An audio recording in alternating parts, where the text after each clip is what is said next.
So you've worked on some big research projects, obviously around weight loss and obesity. Is there one surprising thing you learned in doing all of that most people don't know? It's probably what I alluded to earlier. Right. And the fact that we are so good at sticking to diets. Right. It's incredible how strong we are and determined and how good we are with that willpower. We can cut out whole food groups and foods. But then, basically our DNA is telling us, no, those foods are part of sustainability and I guess procreation. So we end up seeking out those foods because our brain's changing in terms of its function. That's what I find fascinating. So you cut out those favourite foods. You can usually do it for anywhere between 4 to 12 weeks. But then as I'm doing imaging on your brain over that time, you have a heightened response towards a 12-week mark in particular to high-calorie foods. Your brain's going, we need to survive. Why is our weight going down? This is not a good situation to be in. And in order to survive, I need to get more high-calorie foods in. So your brain starts searching for high-sugar, high-fat foods. Now, and reminding us probably. Reminding us, exactly. Craving. Yeah, and we then end up going, what the hell? Right. And we binge, and we don't just eat the one Tim Tam, we eat the whole packet. And then we're stuck in that cycle, and some of those old habits creep back in, which is why, also we put some of that weight back on.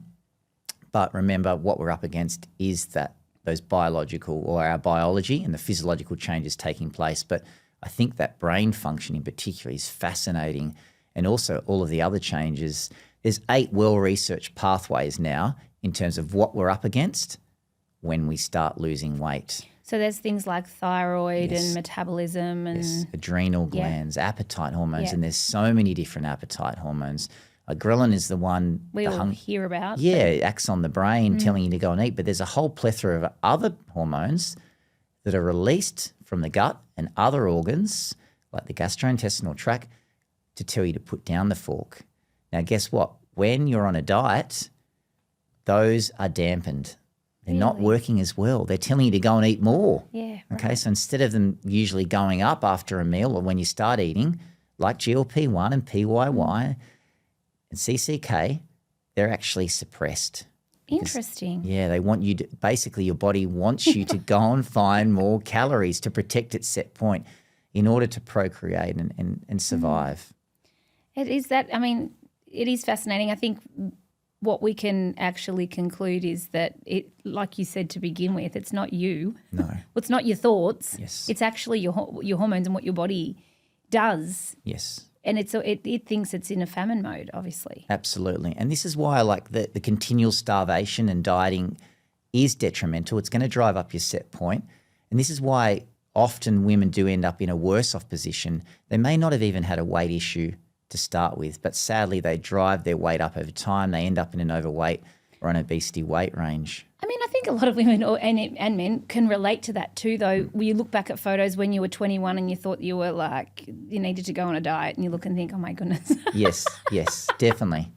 So I think to that point, that's we probably never needed to do it in the first place, but we've actually gone and created a perfect storm for weight gain. Yeah, and maybe pressured by, different people or industry, dieting industry to sort of adhere to what is supposedly a healthy body weight range. So you talk about interval weight loss. At some point you get to, you don't need to keep on losing weight. No, you don't. But you continue with the healthy habits. Right. So what we also need to do, remember, is form healthy habits. So it's coming down to a specific weight loss methodology, sort of the step-down approach, a couple of kilos every second month. Slow and steady wins the race. When you hit your goal weight, whether it's 6 kilos or 12 kilos of weight loss, something realistic it is important to highlight as well. But you continue on with those healthy habits. But you don't continue with the weight loss months. Right. You continue with a weight maintenance plan. Continue to weigh yourself each week. Keep track of it. But the habits around what you're putting into your body, how you're eating throughout the day, how you're incorporating that movement and activity. Remember, now we're going to have an hour of time each day, hopefully, for ourselves. Yes. But also the sleep health. Can we also just have that conversation where I feel like we skirt around, we want to encourage people to be comfortable in the body that they're in Yes. and love themselves no matter what. Yes. But at what point and how do we start to have more conversation, do you think, around when someone is obese, it's not healthy? And that's hard to hear, but I still don't feel like it's acceptable to be having that conversation. Many other areas of health, we would be saying this is not okay. But being overweight and obese isn't healthy for the person that is living with that.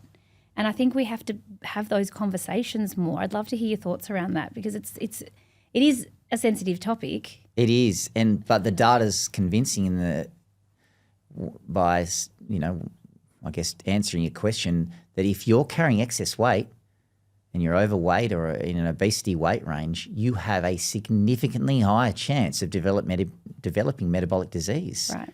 Cardiovascular disease, type 2 diabetes, the silent disease, it's quite scary because if it's left undetected and not managed properly, it'll result in amputations and blindness. We don't talk about this.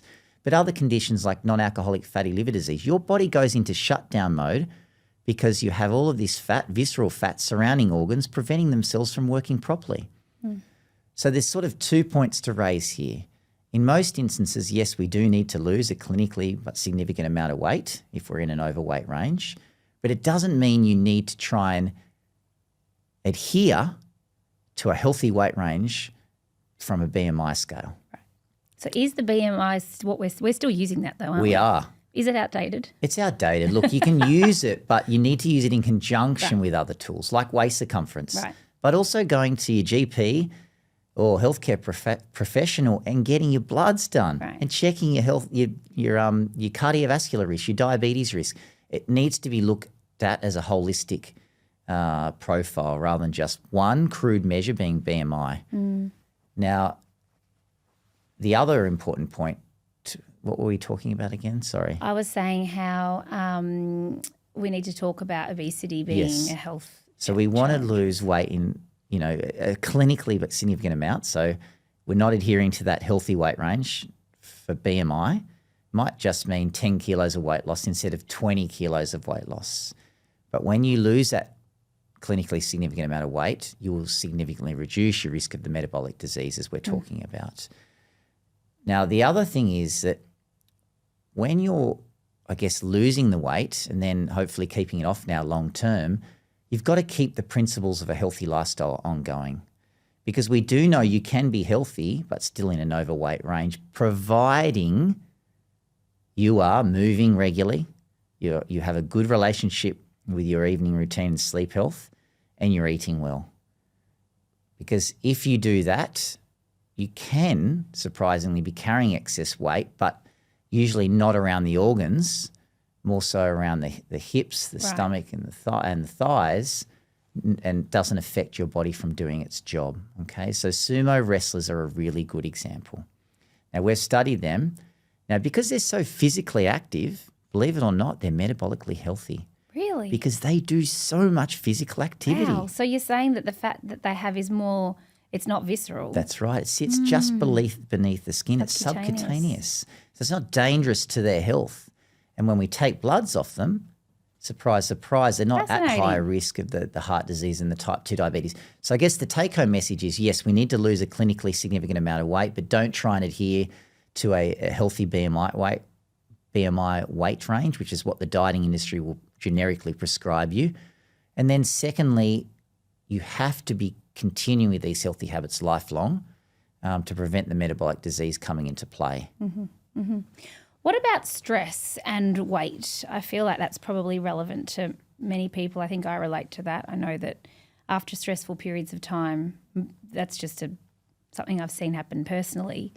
In your research, does it suggest that high cortisol and high stress levels does contribute to weight gain? Absolutely. And prevent sometimes maybe weight loss? Yes. So adrenal glands will start pumping out more cortisol during these times of stress, and it can be, all sorts of different things in life, which is basically your body working against you, holding on to its weight, promoting weight gain. But then the second thing that's happening with stress, often we're emotional and comfort eating. And not sleeping properly. to and your not point. sleeping properly and probably not moving. We're not looking after ourselves. It's, again, something that's not talked about, but it's just as important to manage. And guess what? The best thing for managing is just trying to clear your head and get outdoors and get moving, anything to get some sort of exercise and movement in there. And finding something you like doing. Yes. I think that's actually really important. Definitely. My husband and I, back when the kids were little, we used to go to CrossFit. Now, that's a conversation for another time. Point is, we used to carve out time. We'd go to CrossFit. My mother-in-law would look after the kids. We'd pick the kids up and dinner on the way home and go home and eat. And whilst I didn't hate it, I didn't love it. Let's be honest. There's a lot of high intensity, really hard movements. And then I'm in Melbourne, so COVID, so everything shut down for 2 years or whatever, and we're trying to do workouts at home, and that was horrendous. But more recently, we've gone back to the gym together, and we're just doing a functional movement gym. And can I tell you, I think coming from CrossFit to this, every single workout I look at, I'm like, I can so easily do this. This is so much fun because I think it was so hard before. But I feel like, I know it's very cliche and people say this, and I used to always listen to people say, just find what you think is, find what you enjoy. And I used to think, I don't enjoy any of it. I just do it because I know it's good for me. But I think we actually can find what we enjoy. Definitely, you are spot on. We've got to find what we enjoy. Yeah. And, this goes for all family members that we don't all necessarily like the same thing. Go to different environments, explore new activities because you will find something. You may not like to walk, you may not like to run, but you might like to walk or vice versa. Yeah. You may not like the CrossFit, but you might still like the gym environment. Yeah, So and the community actually is what we really loved because it was a small gym environment. It was the community that kept us there. And every gym has different people. So just because you don't like one gym, you may like the next. Good point. You really do need to explore and explore again until you do find something because you do need to look forward to it. It's got to be that high. Exercise really is a medicine and you've got to look forward to that everyday activity that you're going to partake in. So true. So your second book, we did touch on healthy parents, healthy kids. Obviously, you felt a need to elaborate from making it personal to the family. Tell us a little bit about that progression from the first book to the second. Sure. So the struggle here is that if we don't get it right during the early years of life, unfortunately, it means the next generation, our children, then have that same lifelong struggle with weight and health that many of us are going through. And once you're in that overweight or obesity weight range, I can reassure you, particularly if you're following fad diets, you've got no chance of regaining control. And that's what you're up against. Your body's going to work against itself. It's programmed at set point. That's what it thinks is healthy. That's what it needs to protect in order to survive and procreate. So let's prevent that because another large part of what we do in our clinics is obviously intervene at a family level. And we know the way to get success is by forming healthy habits in the four walls of our own home. And that, again, comes down to not just food, but our relationship with exercise and our relationship with, screens to ensure we're getting good sleep health. Because when, after all, I guess the crux of it is that monkey see, monkey do. I think it's so true. I say to patients all the time, they say to me, how do I make my teenagers do X? And I'm like, you have to lead by example. Yeah. You can't be sitting there and obviously slightly different, but let's say if a woman is complaining about her menstrual cycle every month and complaining verbally to the family, how do you expect your daughter to ever want to even have one? That's right. So I think it's this example that we lead by is really important. Yeah, if we're eating the chips in the corner of the house, what do you think they want? Yeah. If you're on your phone, what do they want? They want the phone. Yeah. If you're sitting there as a couch potato, they want to do the same thing. You've got to role model healthy habits. But the other thing about healthy parents, healthy kids is educating parents around what to do with their child in terms of their weight trajectory. What we don't do is put children on diets. We do not restrict their food intake at any particular time. If you're ever told that advice, even by a healthcare professional like a GP or a nurse, you do need to ignore it. You hopefully need to seek other advice if you can, second opinion, because we need to be looking at a child's weight and their trajectory over time. Because unfortunately, sometimes they're going for these checkups, regular checkups. they're plotting their weight. It's supposedly in an overweight or an obesity weight range, and then they're getting advised to do something about it and to start restricting their child. Which then just sets up that same from an earlier age. You're setting up from an earlier age. Right. Definitely. That's what we're seeing. Yep. And all you're going to do is program their set point higher and higher and higher over time. You'll get a short-term win for a very long-term pain. Right. Okay, so that's the other important about healthy parents, healthy kids. It's about forming the healthy habits because it enables a child to grow into a healthy weight range. We're all different shapes and sizes. That's the other thing. We don't fit in this perfect continuum of healthy weight. So monitor your child's weight over time. If it's continually in an overweight or an obesity weight range for an age for weight appropriate chart, we then reevaluate the habits in the four walls of your home. We don't react through dieting and food restriction. Yeah. I mean, kids can be very picky eaters though. That can be a bit of a challenge. Do you have any advice for the parents trying to get their kids to eat, I guess, I don't really like to use the word healthier. I always always used to use the word fresh food because no kid wants healthy food. No, you're right. And I heard this somewhere in a podcast episode that I did with someone. So we started talking about fresh food. Oh, that'd be nice to have fresh, and that just feels much lighter. Definitely. But let's just use for context because people listening here will actually relate to healthy foods. How do we get our children to include more of those foods that we want them to be eating? Well, the first thing is, for the listeners, whether you're a parent-to-be, a parent, a grandparent, whoever you are, rest assured all kids go through this. Okay, the data might show that only half are fussy eaters when you look at the exact definition, but trust me. At some point in time, is that what you're saying? Yes. Yeah. It peaks in the toddler age around 3 years. Yeah. But it might creep in at 7, 8, 9, 10 years of age, or even in the teenage years. So don't worry when it does come into play. The large reason is, the main reason is because there's an evolutionary, again, barrier we're up against. We evolved to seek out foods that are naturally high in sugar, naturally high in fat, and we evolved to leave the bitter tasting vegetables in the environment. They were potentially harmful and toxic to our health. So if you sit down one of those nutritious, delicious meals that you spent time in the kitchen cooking to your child and they push back on the vegetables, that's the reason why. They're never going to go for those foods. They've got to be around foods that they feel safe. So anything that's sweeter, naturally sweeter, of course they're going to go for those foods. If they want to eat lots of fruit, let them eat lots of fruit because they're naturally occurring sugars and there are evolutionary, reasons why they're seeking those out. So coming back to your question, how do we get them to eat the food? We've got to get them involved. And this is one of the key principles of healthy parents, healthy kids. It's mealtime feeling fine. At the moment, we dread mealtime. Like we get home at the end of the day, they're exhausted from school or daycare, depending on the age of your kids, and they push back on the foods and you're frustrated. They're not eating. You start food bribing them, a couple more bites of the vegetables in promise for the dessert.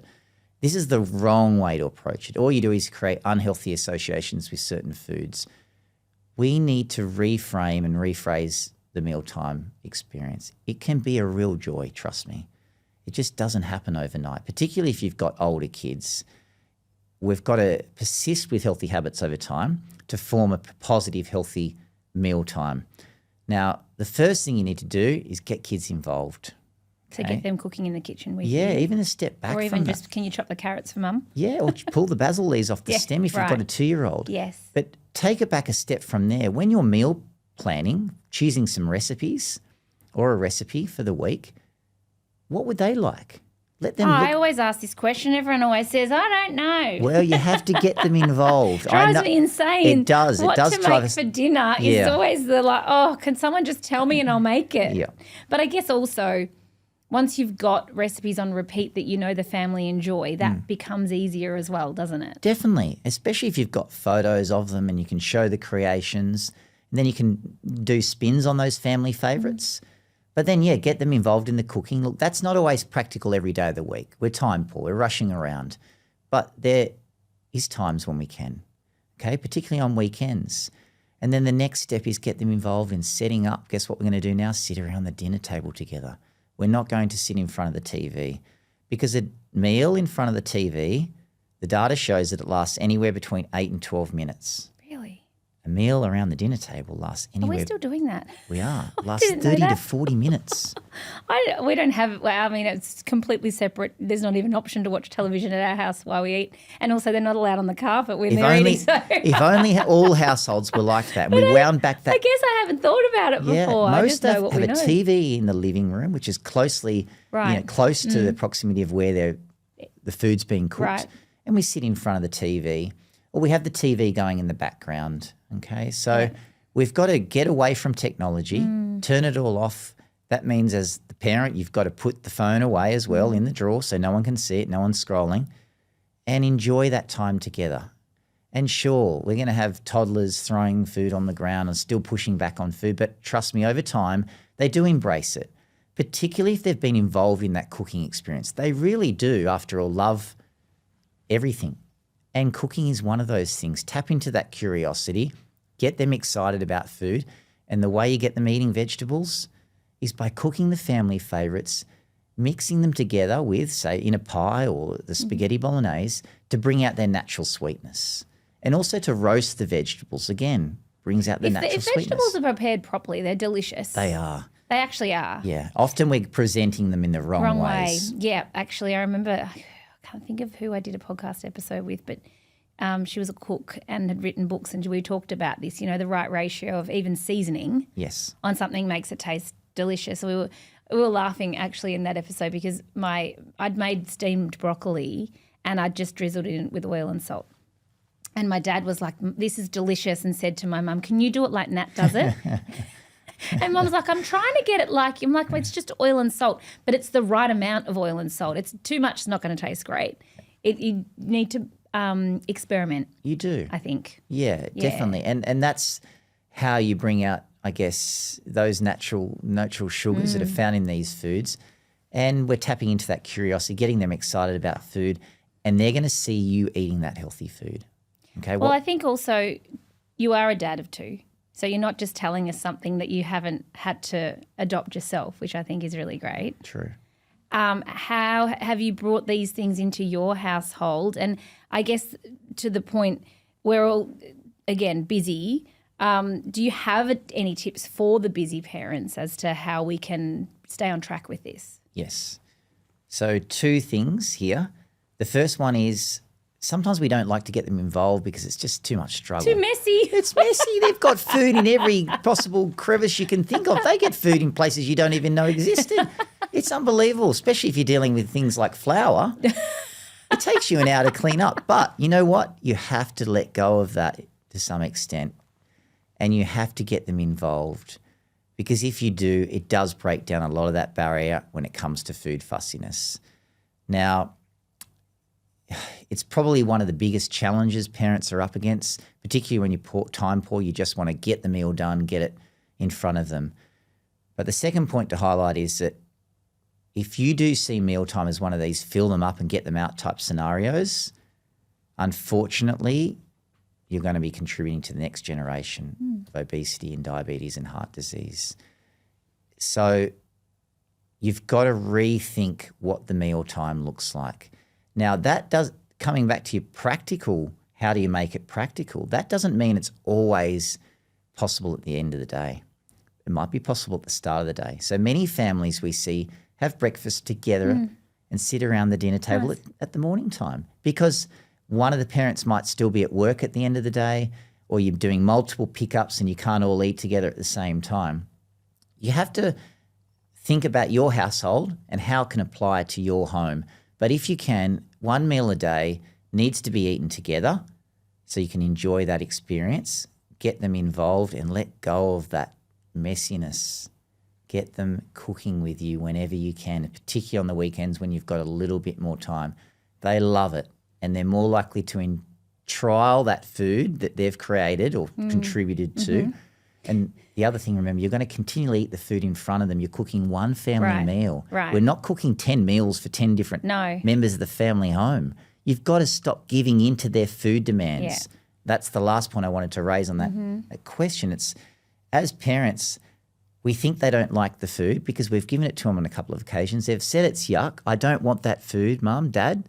And what do? We then give them the comfort, safe foods, the white beige food diet, the nuggets, the brown noodles. food. Exactly. And then all we're doing is narrowing their diet over time and making them fussier and fussier and fussier. They get very little nutrition.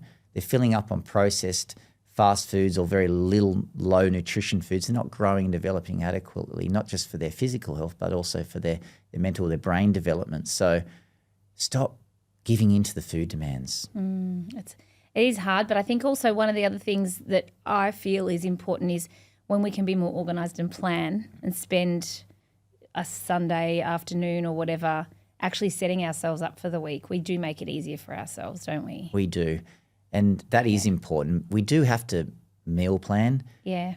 It takes the stress out of it, I think. Not the, what do you want for dinner tonight? That's Yes. me at the moment, every night. Yeah, and look, it's most households. It's sometimes even on the weekends because you're running around from event Right. to event, sport Yeah. to sport. But you do need to carve out some time to meal planning.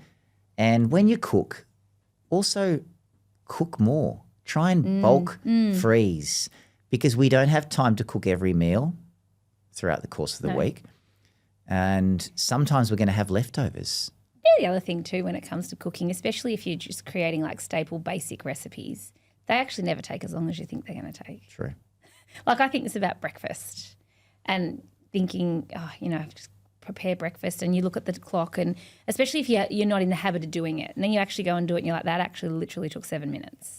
It really doesn't take that long to cook something. So I think it is being a little bit organised, but then reaping the benefits of that and feeling better is Absolutely. a no-brainer. Thank you so much for joining me today. This has been amazing and I'm sure everyone will be keen to check out your work and go and find your books. I'm assuming they're in all good bookstores. I like it how we say good bookstores, Yes. like the bad ones won't have it. Yeah, what does that Probably mean? all What does- bookstores. Yeah, all bookstores. What does good bookstores mean? I guess they're a bad bookstore if they don't stock it. That's right, exactly. If they don't stock, ask for it. That's what I always say about my books. Yeah. If they don't stock it, you ask for it. But also it's going to be at your library. If you want to loan the book, go and loan the book and just empower yourself with the education because once you can unlearn a lot of that wrong information, you can then regain control of your health and weight as an adult. But also if you've got young kids or even older kids, let's start setting up healthy habits in the family home. Amazing. Thank you so much. Thank you, Nat. Hey there, it's Nat Kringoudis, host of the Wellness Collective podcast. I know how important it is to have a safe space for women's health, and that's why we created NK the Membership, an online sanctuary where you can access expert guidance and support right from home. Get early access to monthly masterclasses, unlimited access to our entire catalogue, and practical resources to achieve hormone harmony. Plus, enjoy a 20% discount on supplements and join my monthly live Q&A sessions. Join our community of like-minded women and wellness experts to revolutionise your health one topic at a time. Visit our website and sign up now. It's legit Netflix for hormones.